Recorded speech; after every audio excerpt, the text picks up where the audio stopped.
रामचन्द्राय जनकराजजामनोहराय मामकाभीष्टदाय महितमङ्गलम्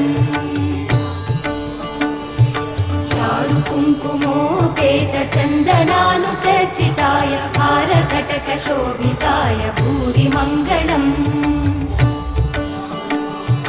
विमलरूपाय विविधवेदान्तवेद्याय सुजनचित्तकामिताय सुभगमङ्गलम् रामदासमृदुलहृदयतामरसनिवासाय स्वामि भद्रगिरिवराय दिव्यमङ्गलम्